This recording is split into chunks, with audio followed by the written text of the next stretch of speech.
بسم اللہ الرحمن الرحیم۔ معزز ناظرین السلام علیکم۔ ناظرین، یہ قصہ ہے محبت کی ایک بے مثل داستان کا اور بے مثل محبت پر مالک کی لازوال عطا کا۔ ناظرین، وہ ایک گمنام بوڑھا شخص تھا جسے اپنی مادری زبان بلوچی کے علاوہ کوئی اور زبان نہ آتی تھی۔ عربی تو کجا، اسے اردو تک نہ آتی تھی۔ اس کی ساری زندگی دوسروں کی بکریاں چراتے ایک جھونپڑی میں گزری تھی۔ ناظرین، جھونپڑی جو اس کی اپنی زمین پر نہ تھی، سردار کی زمین پر مجبوراً اور موسموں کی شدت سے شرمسار کھڑی تھی۔ جھونپڑی بس ایسی تھی کہ آسمان سے ساری دھوپ، ساری گرمی، سردی اور بارشوں کا سارا پانی اس میں سے گزر کے بابا جی پر آ برستا تھا۔ بابا مگر اس میں خوش تھے۔ شکوہ کیا ہوتا ہے شاید بابا یہ جانتا بھی نہ تھا۔ جتنا میسر تھا اس سے زیادہ کی اسے پرواہ بھی نہ تھی۔ نہ اس بات کی پرواہ کہ اس کے پاس پکا چھوڑ موسموں سے بچانے والا کوئی کچا کوٹھا تھا، نہ اس کا ملال کہ اس کے پاس زیست کرنے کو معمولی سامان بھی نہ تھا، نہ اس کی فکر کہ اس کا روزگار بس اجرت پر دوسروں کی بکریاں چراتا تھا، اس کے سوا کچھ نہ تھا۔ ناظرین، عجیب شخص تھا کہ وہ بکریاں چرانے کی انبیاء کی سنت پر ہی عمل پیرا نہ تھا، اس کے دل میں ایک اور سنت بھی چپ کے اور بڑھ رہی تھی۔ وہ آرزو تھی سونے کا گھر دیکھنے کی آرزو، زیارت بیت اللہ کی شہادت پا لینے کی انبیاء کی سنت، نبی کی بستی سے آنکھیں ٹھنڈی کر لینے کی شہادت کی آرزو۔ زادرہ اس کے پاس کیا ہوتا کہ جس کے پاس زاد زندگی ہی نہ تھا، مگر تمنا تھی اور بڑی موزور تمنا تھی۔ وہ بکریاں چراتا رہا، اجرت پر چرائی بکریوں سے اپنے حصے کے بچے وصولتا رہا۔ جوں ہی کوئی ایک اور بچہ اس کے حصے میں آتا، اسے لگتا سونے کا گھر اس کے نصیب کے کچھ اور قریب آ لگا ہے۔ وہ ہر ایسے اجرت میں آئے بچے کے ساتھ سونے کا گھر دیکھنے کی اپنی خواہش بھی پالتا رہا۔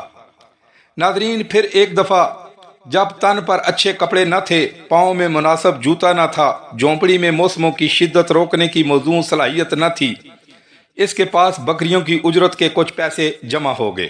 تب اس کا چاؤ دیکھا نہ جاتا تھا کہ اس کے دل نے الارم بجایا، سونے کا گھر دیکھنے کا ٹائم آ گیا۔ عشق کے امتحان مگر ابھی اور بھی تھے، ابھی محبوب کے ہاں حاضری کا ٹائم نہ آیا تھا، انسانیت پر کورونا کا امتحان آ گیا تھا۔ اس نے رضا کی گردن جھکائی اور تمنا بغل میں داب لی اور وہ انتظار کی سولی پہ ٹنگ گیا۔ کورونا گزرا تو در محبوب تک جانے کے لیے زاد راہ اور بڑھ گیا تھا۔ اسی دوران اس کے پاس مگر کچھ بکریاں آ گئی تھی۔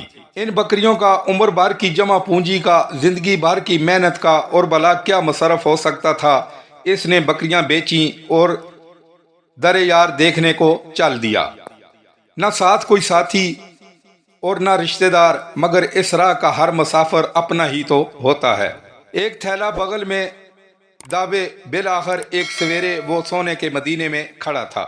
اسے اپنے نصیبے پر یقین نہ آتا تھا۔ وہ ڈھل کے کندھوں کے ساتھ بہت آرام سے حرکت کرتا تھا کہ یہ مدینہ تھا جہاں بایزید بھی سانسیں گم کر بیٹھیں۔ وہ مدینہ بلوچستان کی ایک جھونپڑی کا باشندہ مدینے کی شان دیکھ کر دنگ رہ گیا۔ ناظرین، کہاں فقیر عجم اور کہاں سلطان عرب، اسی حیرت میں گم وہ اپنی کل متاع، اپنا جوتے اور جوڑے والا تھیلا بھی گم کر بیٹھا۔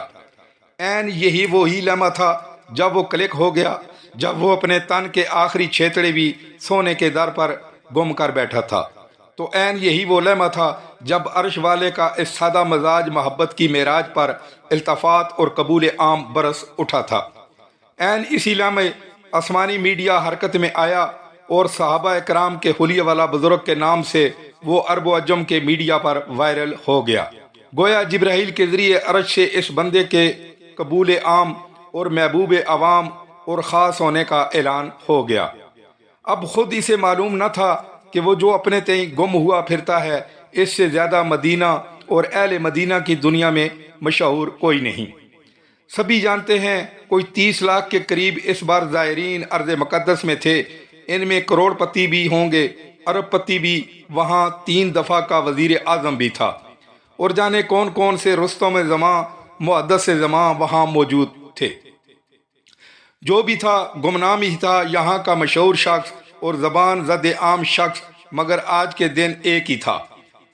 اور وہ تھا وہ بابا جو 15 سال سے لوگوں کی بکریوں کے ساتھ اپنی ایک تمنا پال کے یہاں آ کے گم ہو گیا تھا۔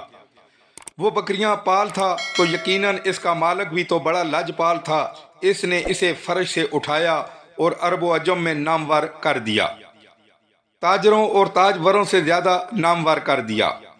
اب عرب و عجم سے اس بابے کو پکارا جا رہا ہے، میڈیا اور عرب کے مہیر حضرات حج پہ بلانے کو اس کے پیچھے پڑے ہیں۔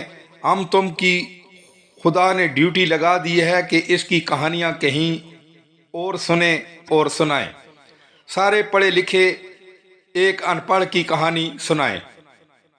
یہ قصہ ہے محبت کی ایک بے مثل داستان کا اور بے مثل محبت پر مالک کی لازوال عطا کا۔ ناظرین، اس امید کے ساتھ اجازت چاہوں گا کہ آج کی یہ ویڈیو آپ کو پسند آئی ہوگی۔ اگر ویڈیو پسند آئی ہو تو حوصلہ افزائی کے لیے ہمارے چینل وائس@RA کو سبسکرائب کریں اور بیل آئیکن کو پریس کریں تاکہ اسی طرح بالخصوص اسلامک ہسٹری اور بالعموم دنیا بھر کی منفرد معلومات پر مبنی ویڈیو آپ تک پہنچتی رہیں۔ ناظرین، پھر ملیں گے ایک نئی ویڈیو کے ساتھ۔ اللہ تعالیٰ آپ کا حامی و ناصر ہو۔ اللہ حافظ۔